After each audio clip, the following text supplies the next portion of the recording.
رحت حلقت النهارده، عارف شكل غريب شويه، جاي اقوم بس الراجل كام؟ قال لي 60 جنيه. رحت قاعد تاني قلت له هاتها الارض شيل، ما انا هندفع بال 60 جنيه اللي هدفعهم كده كده. المهم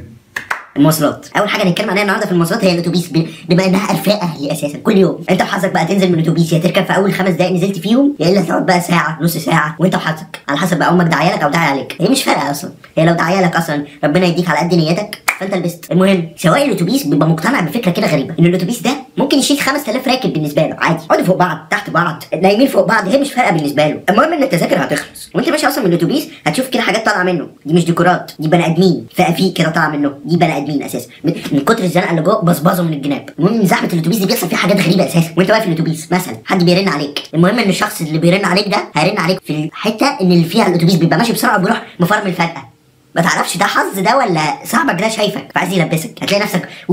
بتطيروا فوق بعض في الاتوبيس. حاجه تانية بعد ما تخلص المكالمه اصلا مع صاحبك بعد الوقعه دي وانت بتحط الموبايل في جيبك وبعدين بتطلع ايدك من جيبك عشان تسند في الكرسي تاني، مش عارف ليه ايه اللي بيحصل، بتخبط في اللي قاعد على الكرسي، ما تعرفش ليه، بتشيل ايدك هتطلعها فوق ماشي، هتخبط برضه في اللي قاعد قدامك. وسلام بقى لو اللي قاعد قدامك ست، هي هتعديها لك يا الا هتبص لك بصات معفنه زي القرف زيها وانت هتبقى مش مايز ايه البصات دي، يا الا مش هتسكت. فجاه كده هتلاقي بقها بيتفتح وانت مش هتعرف تلملم، واللي في الاتوبيس مش هيسالك في ايه، هم هينزلوا فيك ضرب، مع انهم ممكن يتحطوا في نفس الموقف اللي انت محطوط فيه ده، بس لا هم هينزلوا فيك ضرب، وبعد ما يخلصوا هيسالوك في ايه، ولو قرروا انك غلطان هيرجعوا يضربوك فيك تاني. المهم ان في زحمه في الاتوبيس تفرق عن زحمه، ساعات الاتوبيس بيبقى يعني عارف الناس قاعده على الكراسي وصفين واقفين ظهرهم لبعض، بس ازاي ما تعديش ما ينفعش. عارف انت بقى الفتره اللي فيها الاتوبيس بيبقى الناس مبصبصه فيها من على الباب بره والشبابيك وكده، الفتره دي هي دي انت بقى اصلا بتبقى مناخيرك ساعتها عند منسوب البطاط، فانت عمال تشم بقى، ويا سلام لو واحد بقى له اسبوع ما استحماش، ده انت هتشم شمامان وتلاقي اللي قاعد على الكرسي قفل الشباك، الهواء بيخبط في وشه وانت قاعد عمال تشم. ويا سلام بقى في الزحمه دي لو واحد راح فقع لك زومبا مع البطاط دي، يا ميكس كده، تبقى خارج من الاتوبيس مدروخ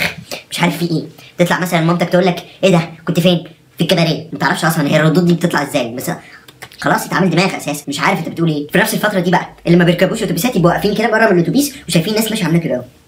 هقول لك الناس دي مزبهله ليه، في واحد واقف وراه، فالواحد اللي واقف وراه ده قرر يحرك رجليه يريحها بس عشان وجعته من كتر الوقف، فهو بيحرك رجليه عمال يزنبق اللي هو واقف قدامه، فاللي واقف قدامه مصدوم من اللي بيحصل وراه مصدوم عمال يتزنبق يا عيني فما تستغربش ما تشوف الناس مبرقه كده وعامله كده فده بيتزنبق. المهم ان زحمه الاتوبيس ما تكملش بالبياعين اللي بيصمموا يطلعوا، يا ابني ما فيش مكان، لا هو انا هطلع دلوقتي اهو، يعني هطلع ويقعد بقى لو انت طالب فتلاقيك راكب الاتوبيس بشنطه، فتلاقي في مره بقى شنطتك بالغلط خبطت في اللي قاعد وراك وانت واقف، الشنطه بتحكي في وشي يا كابتن، ايه الشنطه بتحكي في وشي يا كابتن، وانت باصص له مالك يا حبيبي ما فيهاش توب ما حصلش حاجه، ما هو الزفت زحمه هعمل لك ايه، لا الشنطه بتخبط في وشي ابعد، وانت ما تعرفش انت مش عارف تعمل ايه، حاجه مقرفه كده اللي هو يعني خلاص يا حبيبي ما فيهاش حاجه الشنطه خبطت في وشك، ما انت عمال تشممني في ريحتك، لا يقول لك ايه شيلها لقدام، ما على اساس ان هي مش هتخبط في اللي قدام يعني بذكاء امك ده.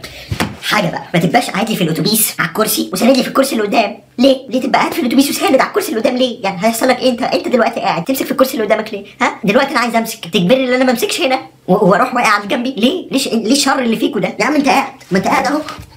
وناقص تربعني وباظظ 2 متر بره الكرسي، ان المفروض الكرسي ده ياخدك ربنا ياخدك يا بعيد، تروح كمان ماسك لي في الكرسي اللي قدامك. يا سلام بقى لو الاتوبيس واحد فيه قرر انه ما يدفعش التذكره، حلاوه تلاقي سواق الاتوبيس ده عنده قدره خارقه بيعد اللي طالع وعارف مين اللي دفع ومين اللي ما دفعش، اللي ما دفعش يبعت، اللي طلع العربيه وما دفعش يبعت، ولو اللي ما دفعش ده صمم انه ما يدفعش فالاتوبيس هيقف والراجل هيبتدي يعدي قدامكم كده تذكرتك وهيجيب اللي ما دفعش، يعني حاجه كده هنت يعني عارف، وانت طالع الاتوبيس انت ممكن تبقى محضر ال 2 جنيه اللي انت هتديهم له وتروح راميهم في وشه واخد تذكرتك وانت طالع، لكن ما تطلعش وتشغل انا الكمساري بتاع الاتوبيس، والله العظيم عارف يعني انت لما تطلع الاتوبيس يا ابني ما توقفش قدام ابدا، حاول ترجع ورا لان ساعتها انت فعلا لو وقفت قدام هتشتغل كمساري، خد يا اسطى خد يا ابني خد يا باشمهندس خد يا دكتوره، ما تعرفش كل شويه تذاكر عماله تيجي تذاكر، طب ما انتوا كنتوا طالعين ما انتوا معديين من قدام الراجل ما انتوا كنتوا دفعتوا له، ولا في الاتوبيس الكبير يصمموا يطلعوا من قدام عشان برضه يبعتوا تذكره كده، طب ما تطلع من ورا، يعني والله العظيم في ناس الاتوبيسات بتقف لها بالباب اللي هو المفروض يطلعوا منه، لا ازاي اطلع انا من هنا انا غبي ولا ايه، لا روح طالع قدام طالع من باب النزول، وبعدين